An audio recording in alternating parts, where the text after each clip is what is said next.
총각과 맹꽁이는 1933년 신여성지에 발표한 선생의 초기작인데요. 이후 쏟아지는 명작을 잉태한 문제적 소설입니다. 강원도 춘천군 신면 중리 아랫말 사는 총각 김덕만. 그의 이야기를 귀담아 들어보시죠. 시작합니다.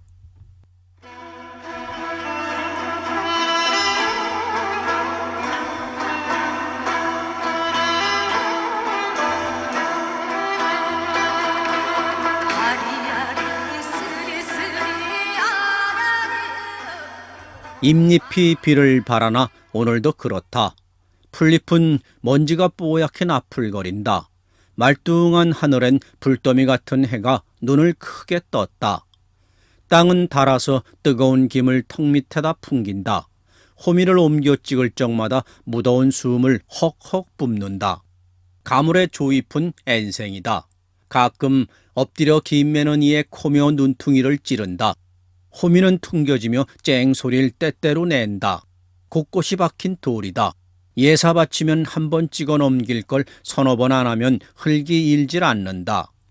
콧등에서 턱에서 땀은 물 흐르듯 떨어지며 호미자루를 적시고 또 흙에 스민다. 그들은 묵묵하였다.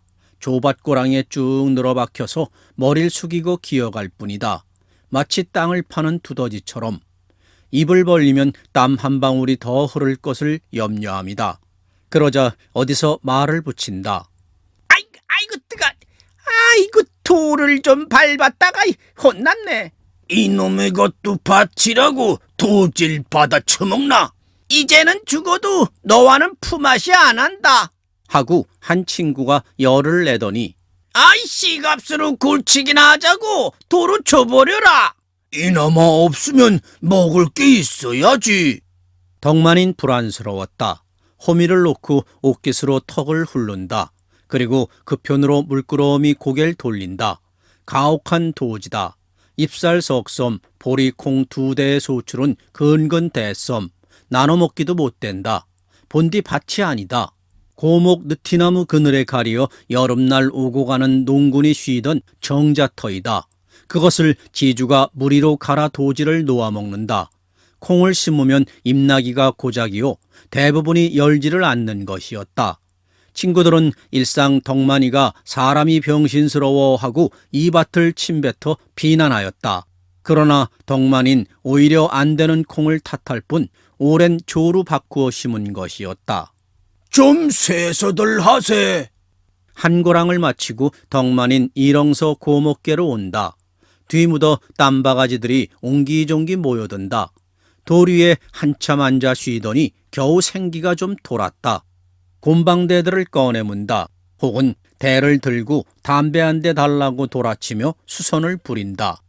북새가 드네. 올농사 또 허타나 보다. 여러 눈이 일제히 말하는 시선을 더듬는다. 바람에 아른거리는 저편 버덩의 파란 볏잎을 이윽히 바라보았다. 염려스러이. 젊은 상투는 무척 시장하였다.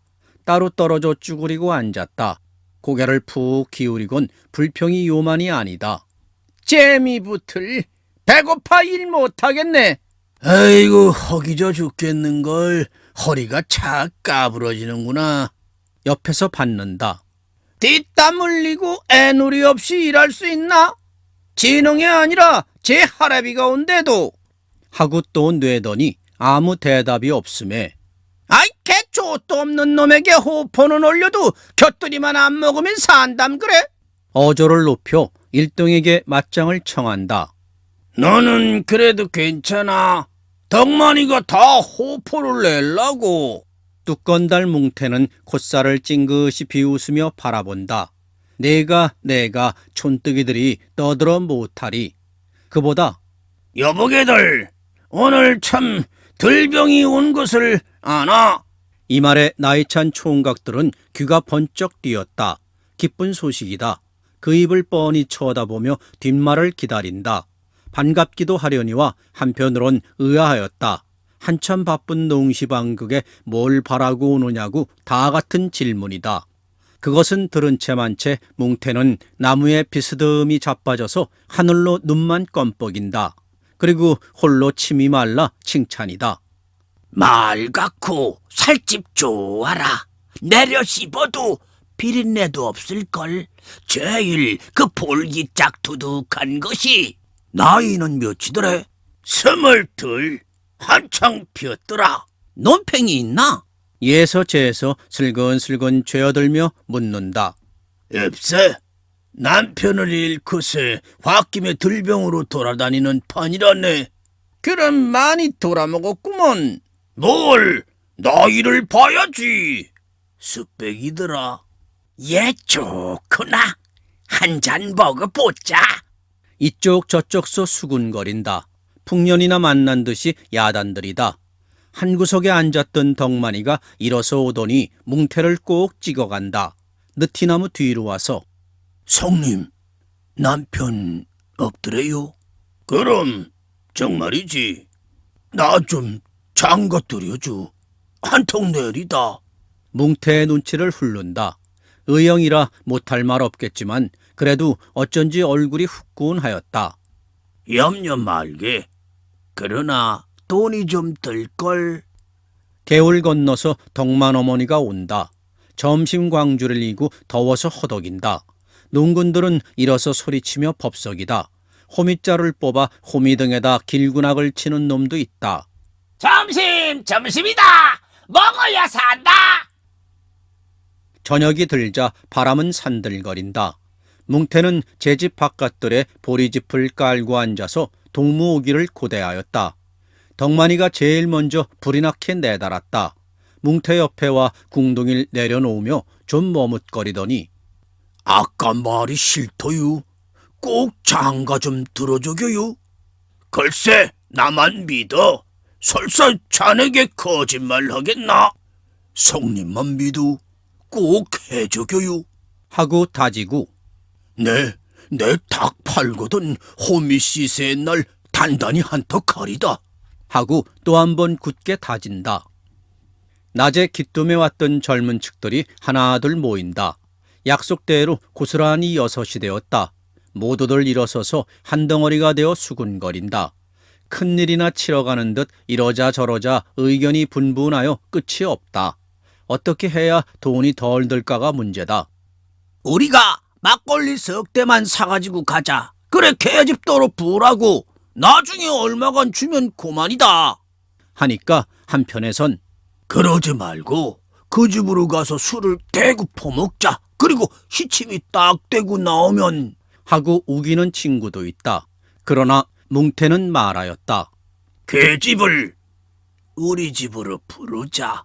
소주 3병만 가져오래서 잠풀이로 시키는 것이 제일 점잖아.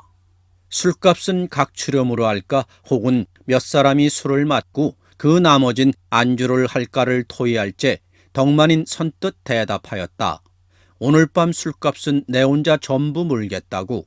그리고 닭도 한 마리 내겠으니 아무쪼록 힘써 잘해달라고 뭉태에게 다시 당부하였다. 뭉태는 계집을 데리러 거리로 나갔다. 덕만인 조금도 지체 없이 오라고 경계하였다. 그리고 제 집을 향하여 개울 언덕으로 올라섰다. 산기슭에 내를 앞두고 놓였다. 방 한 칸, 부엌 한 칸, 단 2칸을 돌로 쌓아 올려 이형으로 덮은 집이었다. 식구는 모자뿐. 아들이 일을 나가면 어머니도 따라 일찍 나갔다. 동네로 돌아다니며 일자리를 찾았다. 그리고 온종일 방아품을 팔아 밥을 얻어다가 아들을 먹여 재우는 것이 그들의 살림이었다. 딸은 선체를 받고 놓았다. 아들 장가드릴 예정이던 것이 빗구멍 갑기에 신압으로 녹여버리고 그까진 며느리쯤은 시시하다유. 하고 남들에겐 겉을거리지만 에이그, 언제나 돈이 있어 며느리를 좀 보나. 돌아서 자탄을 맞이 않는 터이다. 반드시 장가는 드려야 한다. 덕만인 언덕 밑에다 신을 벗었다. 그리고 큰 몸집을 사리어 사뿐사뿐 집에 들어섰다. 방문이 벌떡 나가 떨어지고 집안이 휑하다. 어머닌 자는 모양. 닭장문을 조심히 열었다. 손을 집어넣어 손에 닿는 대로 허구리깨를 슬슬 긁어주었다. 팔아서 등걸 잠방이 해입는다는 닭이었다. 한 손이 재빠르게 모가지를 움켜잡자 다른 손이 날개죽지를 움키려 할째 그만 빛났다. 한 놈이 풍기니까 문 놈이 푸드득하며 대구 골골거린다. 벼랑간 헤이 이 망할 년의 씨부로 난 놈의 고양이! 하고 죄 박는 듯 이 방에서 튀어나오는 기색이더니 다 쫓았어요. 염려 말고 주무시어요. 하니까 닭장문 좀 끄고 울거라. 소리뿐으로 다시 조용하다. 그는 무거운 숨을 돌렸다. 닭을 옆에 감추고 나는 듯이 튀어나왔다. 그리고 뭉태집으로 내다르며 그의 머리에 공상이 한두 가지가 아니었다. 뭉태가 예쁘달 땐 어지간히 출중한 계집일 게다. 이런 걸 데리고 술 장사를 한다면 그밖에 더 큰 수는 없다. 두어에만 잘하면 소 한 마리쯤은 낙자없이 떨어진다. 그리고 아들도 곧 낳아야 할 텐데 이게 무엇보다 큰 걱정이었다. 뭉태는 얼간하였다. 들병이를 혼자 껴안고 물리도록 시달린다. 두터운 입술을 일그리며 여거사 소리 좀 해라. 아리랑 고갯짓으로 계집의 엉덩이를 두드린다. 좁은 봉당이 꽉 찼다. 상하나 희미한 등장을 복판에 두고 취한 얼굴이 청순굳게 죄어앉았다. 다 같이 눈들은 계집에서 떠나지 않는다. 고옥에서 벼룩은 들끓으며 등어리 정강이를 대고 뜯어간다. 그러나 긁는 것은 사내의 채통이 아니다. 꾹 참고 재차지로 계집 오기만 눈이 빨개 손꼽는다. 술 좀 천천히 붓게요. 그럼 일로 밤새요. 없으면 가치는 차지요. 계집은 곁눈을 주며 쌩긋 웃어 보인다. 덩달아 맹입이 맥없이 그리고 슬그머니 뻥긴다. 얼굴 까만 친구가 얼마 벼르다가 마코 한 개를 피어 올린다. 그리고 우격으로 끌어당겨 남벌한 듯이 입을 맞춘다. 계집은 예사로 담배를 받아 피고는 생글거린다. 좌중은 벨이 상했다. 양걸련 바람이 시다는 둥 이왕이면 속꽃밑 들고 인심 쓰라는 둥 별별 핀퉁이가 다 들어온다. 돌려라 돌려. 혼자만 주무르는 게야. 목이 마르듯 사방에서 소리를 지르며 눈을 지릅든다. 이 서슬에 계집은 일어서서 어디로 갈지를 몰라 술병을 들고 갈팡거린다. 덕만인 따로 떨어져 봉당 끝에 구부리고 앉았다. 애꿎은 담배통만 돌에다 대고 두드린다. 암만 기다려도 뭉태는 저만 놀 뿐 인사를 아니 붙인다. 술은 재가 내련만 계집도 시시한지 눈을 들떠보지 않는다. 그래 입대 말 한마디 못 건네고 홀로 끙끙 앓는다. 봉당 아래 하얀 귀여운 신이 납중 놓였다. 덕만인 유심히 보았다.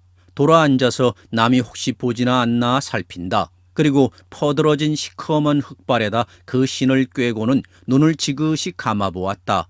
계집의 신이다. 다시 벗어 제 발에 끼고는 짝없이 기뻐한다. 약물같이 개운한 밤이다. 버들 사이로 달빛은 해맑다. 목이 터지라고 맹꽁이는 노래 부른다. 암수놈이 의좋게 주고받는 사랑의 노래였다. 이 소리를 들음에 불현듯 우라가 터졌다. 여지껏 누르고 눌러오던 총각은 쿠더분한 울분이 모조리 폭발하였다. 에이 하치 못한 인생 하고 제 몸을 책하고 난 뒤 계집의 앞으로 달려들어 무릎을 꿇었다. 두 손을 공손히 무릎 위에 얹었다. 그 행동이 너무나 쑥스럽고 남다름으로 벗들은 눈이 컸다. 배기는 아까부터 봤으나 인사는 처음 여쭙니다. 하고 죽어가는 음성으로 억지로 봉을 뗐다. 그러는 참으로 큰 용기다. 저는 강원도 춘천군 신면 중리 아랫마을에 사는 김동만입니다. 우리 아버지가 성이 광산긴갑니다. 두 손을 자꾸 비비더니 어머니하고 단 두 식구입니다. 아치 못한 사람을 찾아주셔서 너무 고맙습니다. 전 34인데도 총각입니다. 계집은 영문을 몰라 어안이 벙벙하다가 고만이 올시다. 하며 이마를 기울여 절하는 것을 볼 때 참았던 고개가 절로 돌았다. 그리고 터지려는 웃음을 깨물다 재채기가 터져버렸다. 일테면 인사로군. 뭘 고만이야. 더 하지. 여기저기서 킥킥거린다. 그런 인사는 좀 더 따자고 핀잔이 들어온다. 모처럼 한 인사가 실패다. 그는 그 자리에서 일어나지도 못하고 얼굴이 벌게서 고개를 숙인 채 부처가 되었다. 새벽녘이다. 달이 지니 바깥은 검은 장막이 내렸다. 세 친구는 봉당에 골아떨어졌다. 술에 취한 게 아니라 어찌 짓거렸던지 흥에 취하였다. 뭉태, 덕만이, 까만 얼굴 세 사람이 마주보며 앉았다. 제가끔 기회를 엿보나 마음대로 안 됨에 속만 탈 뿐이다. 뭉태는 계집의 어깨를 잔뜩 부여잡고 부라지를 한다. 실상은 안 취했건만 독단 주종이요 발광이다. 샘매같이 쏘다가 계집 귀에다 눈치 빠르게 수군거리곤 그 옆구리를 꾹 찌르고 아이고 술취. 소피 좀 보고 옴세. 벌떡 일어서 비틀거리며 쌀이문 밖으로 나아간다. 좀 있더니 계집이 마저 오줌 좀 누고 오겠노라고 나가버린다. 덕만인 칠쭉하니 눈만 둥글린다. 일이 내내 마음에 어그러지고 말았다. 그다지 믿었던 뭉태도 저 노을 구멍만 찾을 뿐으로 심심하다. 그리고 오줌은 만드는지 여태들 안 들어온다. 수상한 일이다. 그는 벌떡 일어서 문 밖으로 나왔다. 발밑이 캄캄하다. 더듬어가며 잿간 낯가리 나무더미 틈바귀를 샅샅이 내려 뒤졌다. 다시 발길을 돌려 근방의 밭고랑을 뒤지기 시작하였다. 눈에서 불이 난다. 차차 동이 튼다. 젖빛 맑은 하늘이 품을 벌린다. 고운 봉우리 험상궂은 봉우리 이쪽 저쪽서 하나둘 툭툭 붉어진다. 손뼉 같은 콩잎은 이슬을 머금고 우거졌다. 스칠 새 없이 다리에 척척 엉기며 물을 뿜는다. 한동안 해가를 하고서 밭 한복판 고랑의 콩잎에 가린 옷자락을 보았다. 다짜고짜로 달려들었다. 그러나 이게 무슨 짓이지요? 아까 뭐라고 막했지요? 하고는 저로도 창피스러워 두억한 거리에서 다리가 멈칫하였다. 의형이라고 믿었던 게 불찰이다. 뭉태는 조금도 거침없었다. 고개도 안 돌리며 저리가 왜 사람이 눈치를 못 차리고 저번서야? 화를 천둥같이 내지른다. 도리어 몰리니 기가 안 막힐 수 없다. 말문이 막혀 먹먹하다. 그래 철석같이 장가들여 주마 할 때는 언제요? 하고 지지 않게 목청을 돋았다. 술값 내휴 가게요. 손을 벌릴 때 나하고 안 살면 술값 못 내겠시오. 하고는 끝대로 배를 튀겼다. 눈은 눈물이 어리어 야속한 듯이 계집을 쏘았다. 계집은 술 먹고 술값 안 내는 경우가 뭐냐고 중언부언 떠든다. 나중엔 내가 술 팔러 왔지 당신의 아내대로 온 것이 아니라고 좋게 타이르기까지 되었다. 뭉태는 시끄러웠다.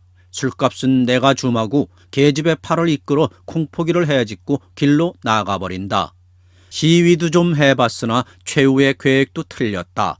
덕만인 아주 낙담하고 콩밭 복판에 멍하니 서서 그들의 뒷모양만 배웅한다. 계집이 길로 나서자 눈이 빠지게 기다리던 깜둥이 총각이 또 달려든다. 이것을 보니 가슴은 더욱 쓰라렸다. 동무가 빤히 지키고 서 있는데도 끌고 들어가는 그런 행세는 또 없을 게다. 눈물은 급기야 거칠한 웃수염을 거쳐 발등으로 줄줄 흘렀다. 이 집 저 집서 일꾼 나오는 것이 멀리 보인다. 연장을 들고 밭으로 논으로 제각기 흩어진다. 아주 활짝 밝았다. 덕만인 금시로 콩밭을 튀어나왔다. 잿간 옆으로 달려들며 큰 돌멩이를 집어들었다마는 눈을 얼마 감고 있는 동안 단념하였는지 골창으로 던져버렸다. 주먹으로 눈물을 비비고는 살제도 나는 인전 안 살 터이요. 하고 잿간을 향하여 소리를 질렀다. 그리고 제 집으로 설렁설렁 언덕을 내려간다. 그러나 맹꽁이는 여전히 소리를 끌어올린다. 골창에서 가장 비웃는 듯이 음축맞게 맹 던지면 꽁 하고 간드러지게 받아넘긴다.